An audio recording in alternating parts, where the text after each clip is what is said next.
Hello and welcome to another episode of Divina's Recipes for Life. In this episode, we'll be preparing another Sindhi classic. Basically, whenever anyone meets a Sindhi like me, they'll always say Sundays must be blessed for you. Why? Because Sunday lunch or Sunday brunch means delicious treats like Dal Pakwan.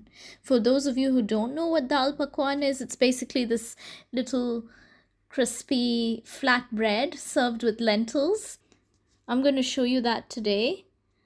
So basically, the one I'm showing you is a simple home style version, which is different from the one you get in Indian street food stalls, basically in Ulhasnagar or Maharashtra in India. Basically, those guys will make like 3 types of lentils and add all those spices to enhance that. But trust me, this one is, I guarantee you, way superior, because not only is it so simple to make at home, it is the recipe that has always been passed down from generations of mothers and grandmothers, and it's made with like a lot of love. So what we're going to do is put about 100 grams of split Bengal gram and 100 gram of split skinless mung beans, that's basically chana dal and yellow mung dal, into a pressure cooker.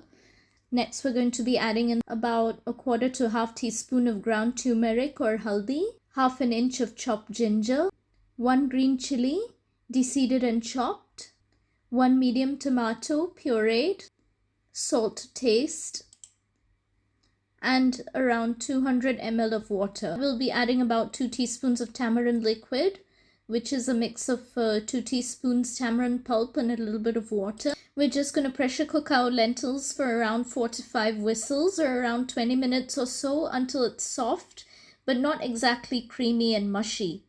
Next, we're going to be preparing our pakwan, which is the crispy flatbread. We'll take around 150 grams of all-purpose flour, 3/4 teaspoon of cumin seeds or jeera, salt to taste, around 2 to 3 tablespoons of oil, and then we're going to knead that into a breadcrumbs kind of consistency, as you can see here.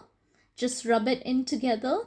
Next, we're going to add in enough ice cold water, and we're going to knead that into a nice stiff dough. We don't really have to knead it, we just have to bring it together until we get a stiff dough. Now we're going to coat this with oil and cover this with a damp cloth. Remember, for this one, you do not need to develop any gluten, else it'll become really soft. We don't want that. We want it crispy. We're going to leave the dough for around 15 minutes, and then we're going to roll out our pakwan. How we roll it out is we'll just shape it into a ball, flatten it out, and then roll it into a very thin disc. See how we're doing it over here? We're going to try to get it into a round shape. If we can't, don't worry about it. These are one of the most beautiful recipes because you can just take a bowl or like a big cutter or something and place it on top of the dough. You're going to cut around it and remove the excess dough to make an even circle. Once you're done with that, you're going to poke holes with a fork, just as I'm doing over here, and then deep fry this in hot oil.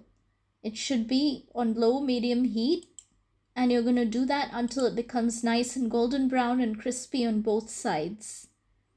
Low-medium heat, remember, because if you do it too high, it'll be crispy on the outside but raw on the inside. We don't want that. You're going to remove it after you're done and drain out your excess oil. Now let's prepare the tempering for our lentils. See here how our dal is creamy, but it should have like whole pieces of chana dal, and that's what will give it a bite and lots of fun textures. And now you may adjust seasonings at this point, add salt or any other spices like red chili powder for spice or dried mango powder or chaat masala for tang. You're going to place the lentils into a dish of your choice. And now we're going to prepare the rest of our tempering, which is really simple. Generously sprinkle the following spices: chaat masala, dried mango powder or amchur, red chili powder, and ground coriander or dhania. Next, we're going to prepare our clarified butter. Heat it up in a nice pan, and then we're going to add 1 tablespoon of cumin seeds once that sizzles. That's jeera basically. Let it crackle and then pour it straight over your dal. Now we are done. We just have to garnish it with some nice coriander leaves and then serve it nice and warm. I do hope you enjoyed this recipe because I guarantee you this says Sindhi brunch like no other. If you go to a Sindhi household and you have this, you are really fortunate. You're really lucky. This is the best Sunday brunch ever. Please do try it and let me know how it goes. Thank you so much for watching, and I'll see you next time with another great recipe.